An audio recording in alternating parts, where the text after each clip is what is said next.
Assalamualaikum warahmatullahi wabarakatuh. Selamat pagi, salam sejahtera bagi kita semua. Anak-anak yang saya sayangi dan saya banggakan. Semoga kita selalu dalam keadaan sehat walafiat di tengah pandemi COVID-19 ini. Perkenalkan, saya Ibu Anita yang akan membimbing kalian di materi pelajaran praktikum akuntansi keuangan lembaga atau kita bisa menyebutnya sebagai instansi pemerintah. Hari ini merupakan pertemuan perdana. Ada beberapa yang perlu Ibu sampaikan, yaitu di sini nanti Anda ada beberapa materi dalam slide yang Ibu sampaikan dan perlu Anda pahami sebelum kita masuk pada materi akuntansi keuangan lembaga atau instansi pemerintah. Di mana materi selanjutnya itu ada akuntansi aset, akuntansi persediaan, ada komputerasi akuntansi desa. Tapi jangan khawatir anak-anak, semua nanti kita akan belajar tahap demi tahap supaya tidak kesulitan. Di pertemuan kali ini saya sampaikan slide ada beberapa saja yang perlu kamu pelajari. Nah, anak-anakku sekalian, di dalam akuntansi pemerintahan ada beberapa hal yang berbeda dengan akuntansi keuangan yang biasanya kamu dapatkan mulai di kelas 10, kelas 11, dan kelas 12 ini. Dimana kalau akuntansi keuangan, kita bisa menyebutnya sebagai akuntansi komersial. Di sini yang kalau di komersial biasanya Anda itu akan ada bentuk-bentuk perusahaan atau entitas seperti entitas jasa, entitas dagang, dan entitas manufaktur. Tapi kalau di dalam akuntansi lembaga itu tidak ada. Karena untuk akuntansi lembaga atau instansi pemerintah ini merupakan entitas yang nirlaba, tidak mencari keuntungan. Jadi kalau di dalam akuntansi komersial, biasanya Anda menggunakan single entry, jadi jurnalnya itu Anda akan menjurnal satu saja. Tetapi kalau di dalam akuntansi pemerintahan atau instansi pemerintah, itu kita menggunakan double entry. Jadi ada jurnal komersial dan jurnal realisasi anggaran yang harus kita catat dua-duanya. Misalnya di sini, pada saat ini aja yang pertama, persamaan dasar saja, persamaan dasar akuntansi. Pada persamaan dasar akuntansi komersial, Anda akan melihat toh kalau balance sheet itu aset itu sama dengan kewajiban ditambah equity atau equity. Nah, aset itu sama dengan juga kewajiban ditambah equity, di mana equity itu terdiri dari pendapatan dikurangi dengan beban. Nah, kalau beban kita tarik di sebelahnya aset, berarti aset ditambah beban sama dengan kewajiban ditambah ekuitas ditambah pendapatan. Itu di dalam akuntansi komersial. Nah, kalau di dalam akuntansi pemerintahan, instansi pemerintahan tidak, persamaan dasarnya seperti ini. Aset ditambah beban sama dengan kewajiban ditambah ekuitas atau equity ditambah pendapatan. Nah, sekarang pendapatannya didapat dari mana?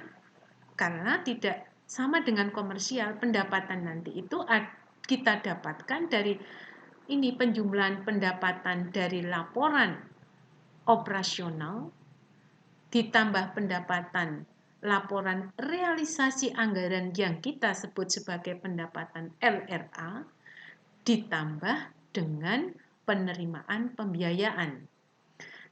Dan beban kita dapatkan dari beban ditambah belanja ditambah pengeluaran pembiayaan.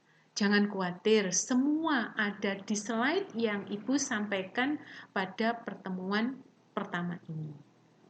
Yang kedua, Ibu, salah satunya juga yang berbeda, itu adalah penyusunan laporan keuangan, di mana Anda pada saat akuntansi komersial mengenal 5 laporan keuangan. Yang pertama, laporan laba rugi atau profit and loss statement seperti kelas 11 Anda dapatkan. Kemudian, laporan perubahan ekuitas. Yang ketiga, laporan posisi keuangan atau balance sheet statement. Kemudian yang keempat, laporan arus kas atau cash flow. Yang kelima, catatan atas laporan keuangan atau note of financial statement. Kita bisanya menyingkatnya dengan C besar A, L besar, K besar. Itu di akuntansi komersial. Tapi kalau di akuntansi pemerintahan, Anda ini yang pertama, laporan operasional atau LO kita singkat. Laporan realisasi anggaran seperti yang saya sampaikan tadi, LRA. Laporan perubahan ekuitas, laporan posisi keuangan, laporan arus kas, dan yang keenam adalah catatan atas laporan keuangan. Itu. Jadi, dua saja yang Ibu sampaikan perbedaan antara akuntansi di komersial dan akuntansi di instansi pemerintah. Untuk lebih jelasnya nanti Anda silahkan membaca slide, mempelajarinya. Oke, anak-anakku? Ibu harap pembukaan atau pertemuan ini bisa menambah Anda dalam mempelajari atau menambah minat untuk belajar akuntansi keuangan lembaga. Kalau selama ini kan selalu akuntansi komersial. Nah, untuk menambah itu supaya Anda lebih termotivasi. Untuk itu, mari dengan membaca basmalah kita mulai pembelajaran hari ini. Bismillahirrahmanirrahim.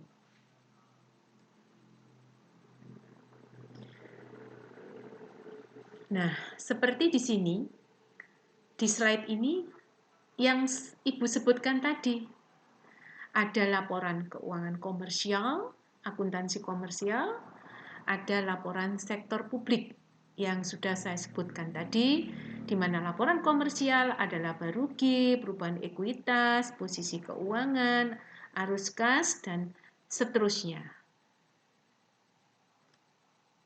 Kemudian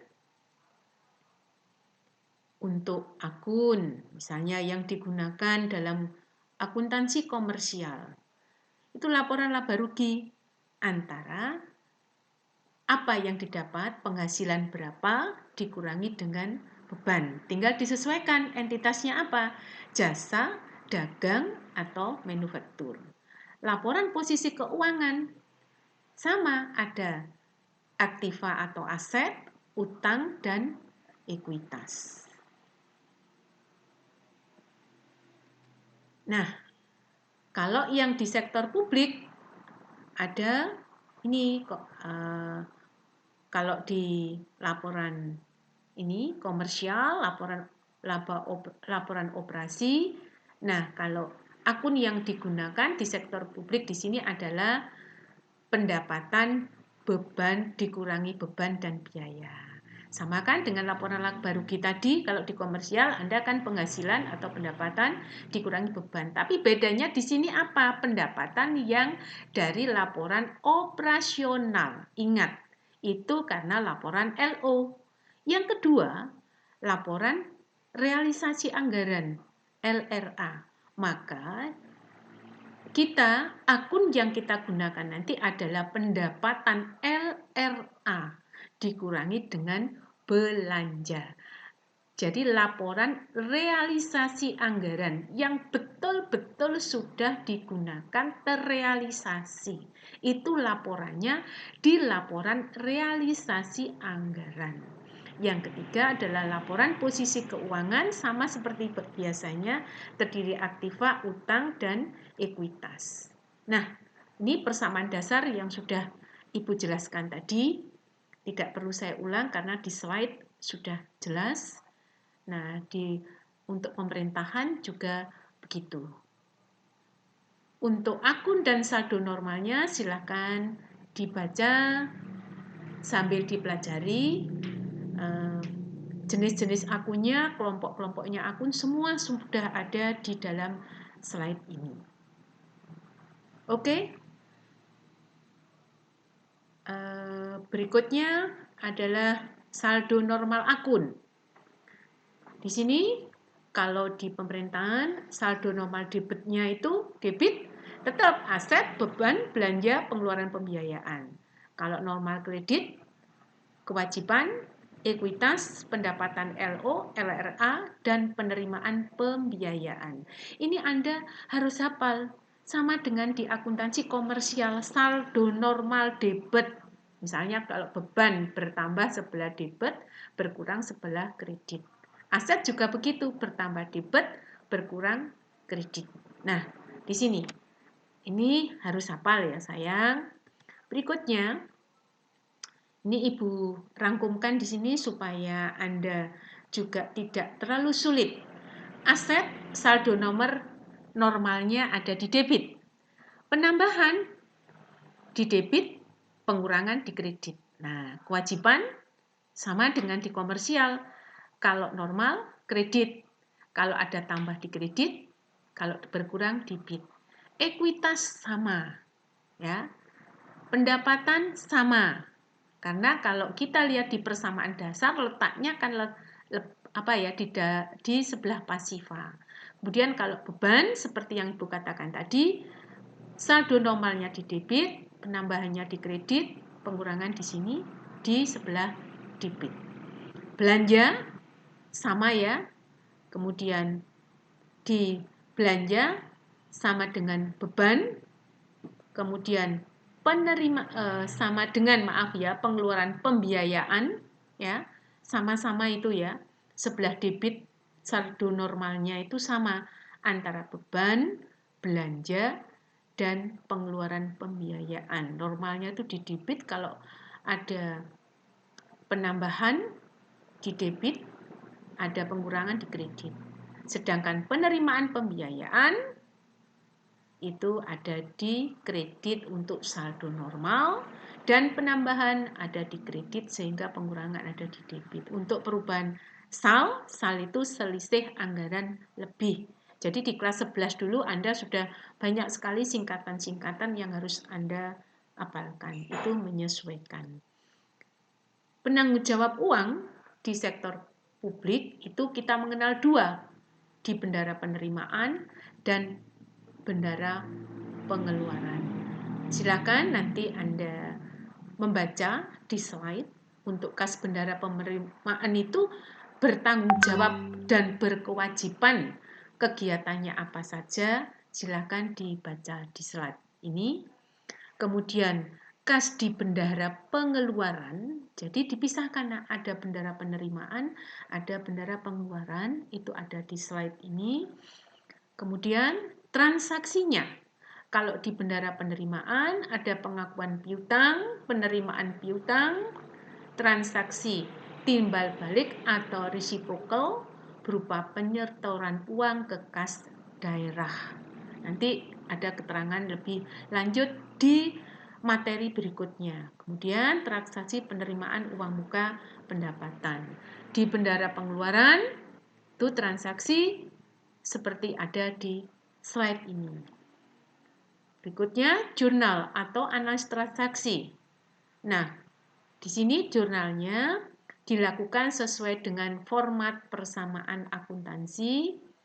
Kemudian jumlah dan akunnya juga didebit dan dikredit sesuai dengan logika saldo normal seperti yang Ibu jelaskan di atas. Nah, proses rekonsiliasi debit kreditnya juga dari transaksi.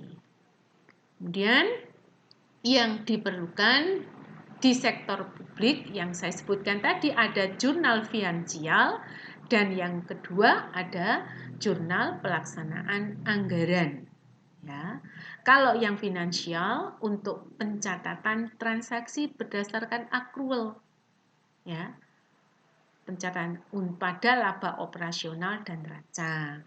Kalau anggaran pencatatan berdasarkan cash basics atau basis cash pada laporan realisasi anggaran sehingga selama transaksi tersebut tidak melibatkan kas tidak perlu dilakukan di pencatatan.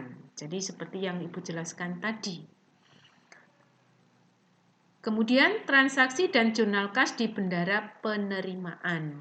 Di sini ada contoh soal, misalkan pencatatan piutang. Tadi ada jurnal finansial, jurnal pelaksanaan anggaran.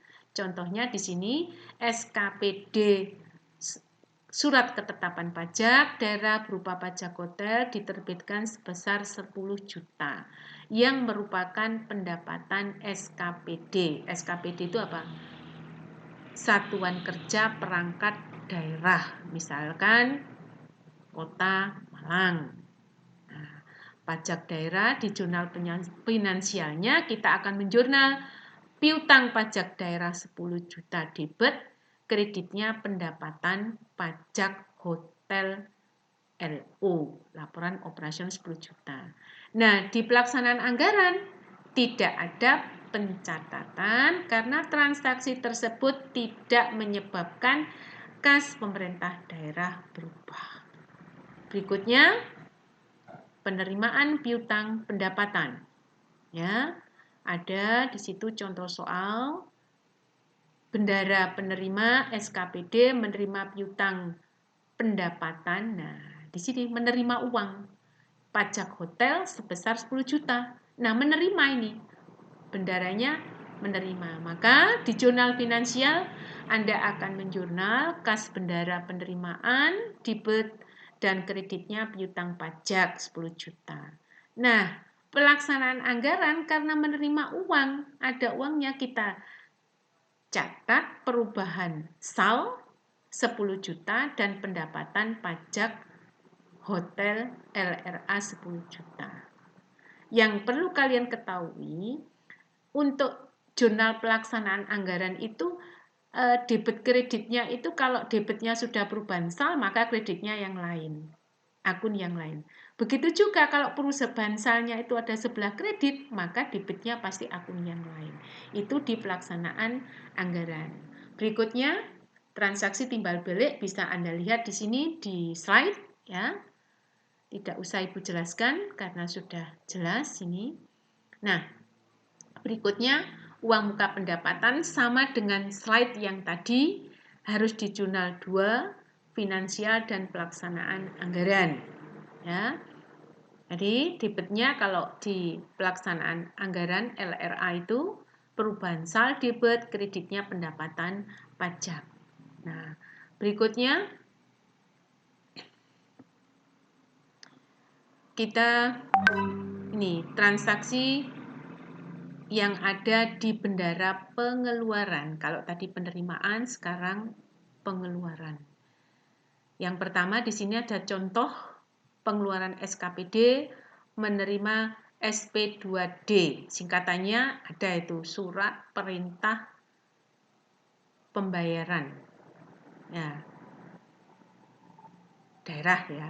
Untuk uang persediaan sebesar 1 juta sesuai respon atas SPUP yang diajukan kepada PA melalui singkatan-singkatan yang ada di akuntansi publik di sini ya, instansi pemerintah sangat banyak. Jadi nanti sambil jalan kita pelajari singkatan itu. Jurnalnya ada jurnal finansial dan pelaksanaan anggaran. Karena tidak ada berhubungan dengan kas, maka tidak ada pencatatan jurnal di jurnal pelaksanaan anggaran. Berikutnya ada transaksi pengeluaran SKPD membayar konsumsi makan dan minum rapat dengan menggunakan uang persediaan 300.000. Maka kalau di jurnal finansial seperti biasanya beban makanan dan minuman, debit kreditnya kas bendara pengeluaran. Kalau yang di jurnal pelaksanaan anggaran, belanja makanan dan minuman, debit kreditnya perubahan sal. Ingat? Nah, ini kan pengeluaran, maka sebelah kreditnya perubahan sal. Kalau tadi penerimaan kan debitnya perubahan sal. Itu di pelaksanaan anggaran. Berikutnya kalau pembelian ATK di finansial kita sebut kadang itu barang habis pakai di sini ya. Jadi di sini beban pakai habis 200.000, kas bendara pengeluaran 200, sedangkan di jurnal pelaksanaan anggaran belanja ban habis pakainya debit, yang kreditnya adalah perubahan sal.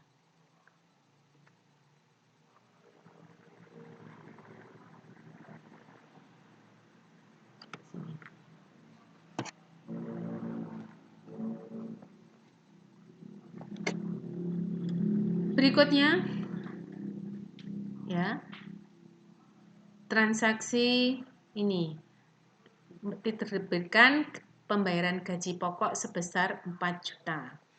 Ada di jurnal finansial dan jurnal pelaksanaan anggaran. Beban gaji kalau finansial debit 4 juta, yang kredit adalah rekening koran PPKD. Pejabat pembuat komitmen daerah. Itu singkatannya, insya Allah seperti itu. Kemudian yang di jurnal pelaksana anggaran, belanja gaji tunjangan 4 juta, perubahan sal 4 juta. Ingat anak-anak, semua akun yang ada di dalam akuntansi lembaga instansi ini sudah ada di dalam SAP-nya ya. SAP. Kalau biasanya kita di akuntansi komersial itu pakai SAK, standar akuntansi keuangan. Kalau di sini kita memakai standar akuntansi publik. Nah, itu. Kemudian berikutnya laporan keuangan konsolidasi. Bisa Anda perhatikan di slide ya, Nana ya, untuk mempersingkat waktu, nanti sambil dipelajari sendiri. Laporan keuangan yang utuh dari Pemda sebagai entitas laporan, di mana di sini merupakan gabungan yang disusun oleh SKPD yang ada di lingkungan Pemda. Kemudian untuk transaksi yang sifatnya timbal balik tadi harus dilakukan eliminasi. Laporannya meliputi yang seperti saya sebutkan tadi ada 6. Kemudian keterkaitan antara lapor keuangan di sini bisa Anda baca karena nanti ini Ibu akan menjelaskan di materi selanjutnya. Tapi di sini kan Ibu memberikan gambaran secara umum biar Anda pemahamannya itu bisa satu kesatuan. Kemudian keterkaitan antar laporan keuangan bisa Anda baca sendiri. Kemudian antara Pemda, kabupaten, kota, karena kita nanti juga akan membahas lebih lanjut di dalam materi selanjutnya. Nah, kalau di sini kan sudah dari SKPD ya, nanti akan ini mengecil lagi, kita berikutnya akan ini di akuntansi pemerintahan desa. Oke anak-anakku yang saya banggakan dan saya sayangi, saya kira penjelasan Ibu cukup ya. Jika ada pertanyaan, Anda bisa mengirim lewat email seperti yang sudah ada di slide atau WA ke Ibu. Ya mohon maaf, kadang-kadang itu Ibu menjawabnya juga agak lambat, harus sabar. Demikian pertemuan kita kali ini. Kurang lebihnya Bu Anita mohon maaf, dan semoga ilmu yang sedikit Ibu paparkan hari ini bisa barokah. Demikian anak-anakku sayang. Wassalamualaikum warahmatullahi wabarakatuh. Assalamualaikum warahmatullahi wabarakatuh.